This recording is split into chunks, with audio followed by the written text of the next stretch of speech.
Good afternoon, everyone. Today, I want to talk about a leadership risk almost nobody discusses. And ironically, it's usually hidden inside high performance. Because the most dangerous executive in an organization is not always the visibly burned out leader. Sometimes it's the leader who is still functioning, still producing, still delivering results, but internally, they are operating from chronic physiological override. And that distinction matters because high performers are incredibly skilled at compensating. They know how to push through exhaustion, push through the stress, through cognitive overload, through emotional fatigue. And externally, that can look like resilience, but biologically, there's a cost.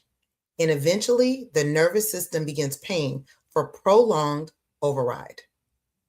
This is one of the reasons so many leaders normalize feeling mentally heavy because their external performance still appears successful. Their revenue may still be growing, the company may still be scaling, their calendar may still be full, but internally, their clarity is declining. Their emotional regulation is weakening, and their recovery capacity is disappearing. And most leaders don't recognize it because the decline is gradual, not dramatic. You become slightly more reactive, slightly less patient, more mentally fatigued, less creative, and more dependent on urgency and adrenaline to maintain output. And over time, those small changes compound. This is what chronic override looks like. And unfortunately, leadership culture rewards it. We celebrate endurance. We admire leaders who can tolerate enormous amounts of pressure.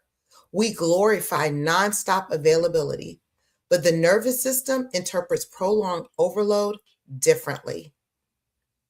The nervous system doesn't care about your title. It responds to stress load, recovery quality, sleep stability, emotional strain, cognitive demand. And when those systems stay overloaded for too long, the leader begins operating from compensation instead of true capacity. That's when judgment changes. And this is where the organizational risk begins. Because every company eventually absorbs the condition of its leadership. An overridden leader often creates overridden teams. The urgency increases, reactivity increases, strategic thinking decreases, communication quality declines, decision fatigue spreads through the organization. And yet, nobody identifies the root issue because performance may still appear good enough on the surface. But functioning under chronic override is not sustainable leadership. It's survival adaptation. And there's a difference. Now, here's the part many leaders miss. The nervous system always signals before collapse occurs.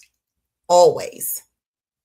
But high performers are conditioned to ignore those signals because they've built identities around capability, around endurance, around being the person who can handle more.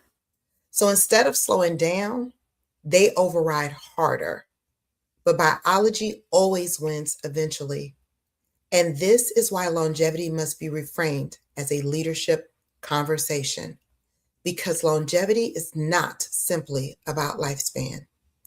It's about preserving the quality of your cognition over time, protecting your judgment, your emotional regulation, your strategic thinking, your executive function. That is the real leadership advantage. Not who can push the hardest temporarily, but who can sustain clarity the longest. And sustaining clarity requires recovery infrastructure, not occasional rest. infrastructure, intentional sleep protection, intentional thinking space, intentional cognitive recovery, intentional nervous system regulation. Because leaders who constantly operate in override eventually lose access to the very abilities that made them effective in the first place. And unfortunately, most leaders don't realize it until leadership itself starts feeling heavier.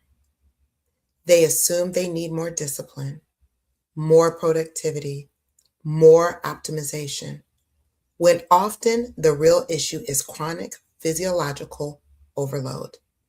And you cannot sustainably perform at a high level from a destabilized nervous system. You just can't.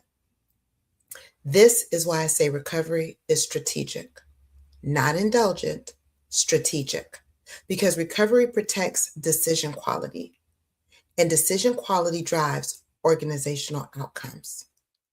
So if you've been feeling like leadership takes more effort lately, if your brain feels constantly on, if clarity feels inconsistent, if rest no longer feels restorative, those are not signals to ignore.